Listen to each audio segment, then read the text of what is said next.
Será que o processo evolutivo das espécies é espontâneo?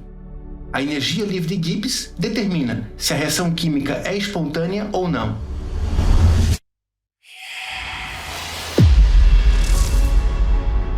Ciência revela Deus. Com Charles Mickey.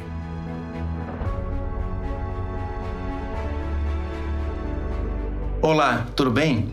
Esse é o segundo vídeo Ciência revela Deus.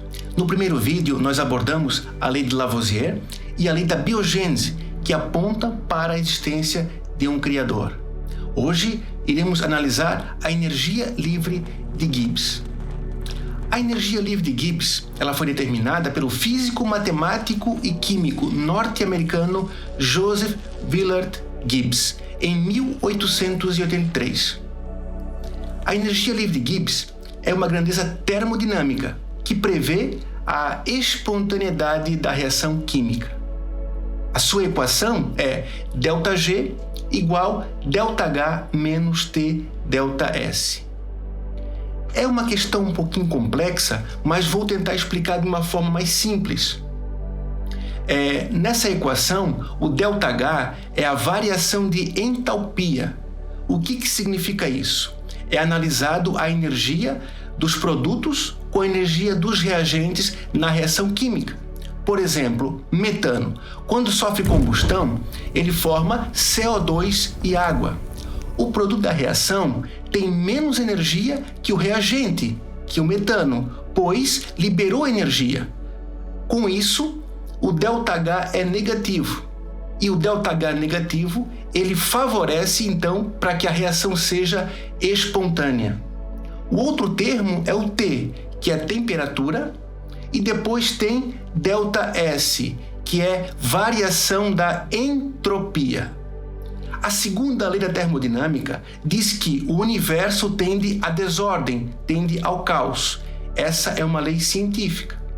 Então, se numa reação química as moléculas irem para um estado de desordem, isso também favorece a espontaneidade.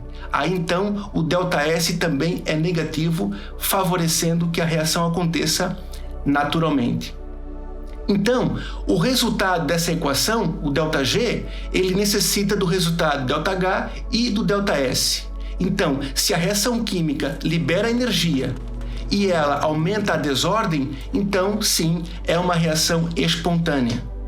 Mas a teoria da evolução, ela postula que moléculas simples, como água, amônia, hidrogênio, metano, estavam na atmosfera primitiva, começaram a sofrer reações químicas com raios, radiação ultravioleta e foram formando moléculas maiores que se acumularam nos mares. Essas moléculas foram se tornando mais complexas,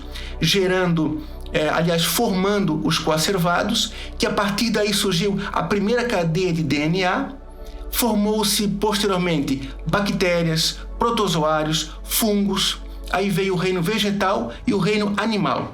O reino animal, primeiro os invertebrados e depois os vertebrados, que são peixes, anfíbios, répteis, aves e mamíferos. Então, esse é um resumo da teoria da evolução.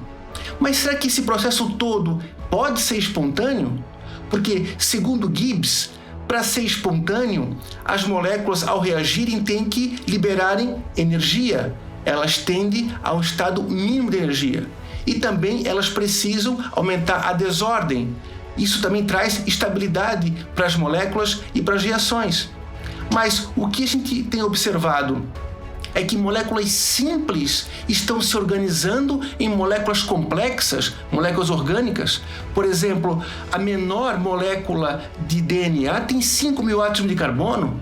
Então a gente está observando que a evolução, ela está organizando as moléculas e isso não é espontâneo. E isso tem um alto custo energético.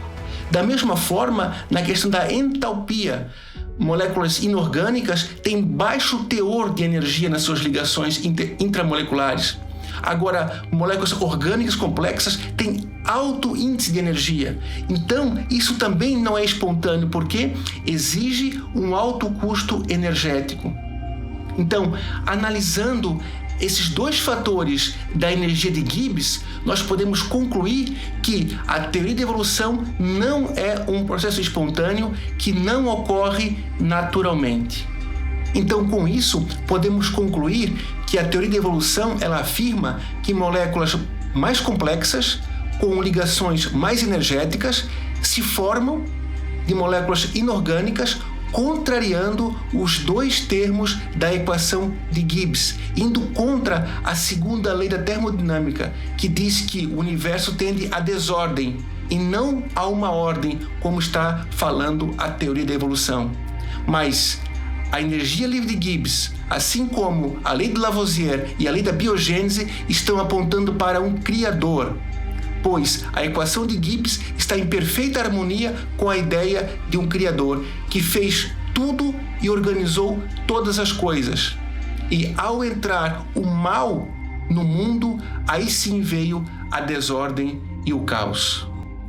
O conceito da teoria do Big Bang e da evolução seria semelhante a eu pegar bilhões de letras, jogar ao ar aleatoriamente e formar uma enciclopédia, formando frases coerentes, transmitindo conhecimento de forma correta. E até digo que isso seria mais fácil do que a vida surgir da matéria inorgânica, porque a vida ela é muito complexa e a vida ela não é feita de átomos, ela é abstrata. Como pode a matéria inanimada se organizar e passar a meditar em si própria? Outro fato interessante é a camada de ozônio. Aí tem um paradoxo. Como assim? Na atmosfera primitiva não tinha oxigênio e também não tinha o ozônio, porque o ozônio ele é produto da reação do oxigênio. E a camada de ozônio ela é extremamente importante para a vida na Terra, porque ela filtra a radiação ultravioleta. Existe a radiação ultravioleta UVA, UVB e UVC. UVA e UVB, a camada de ozônio filtra uma parte. Já o UVC, ela filtra totalmente, não passa nada de UVC. Sendo que o UVC ele é o mais prejudicial à matéria orgânica e à vida, porque é a radiação mais energética, destrói a matéria orgânica. E por que eu falei do paradoxo? Porque na atmosfera primitiva não tinha oxigênio, então também não tinha ozônio. Mas para mim poder ter oxigênio, é necessário matéria orgânica, uma alga ou plantas para fazer a fotossíntese, para liberar oxigênio para a atmosfera, por sua vez reagir e formar camada de ozônio.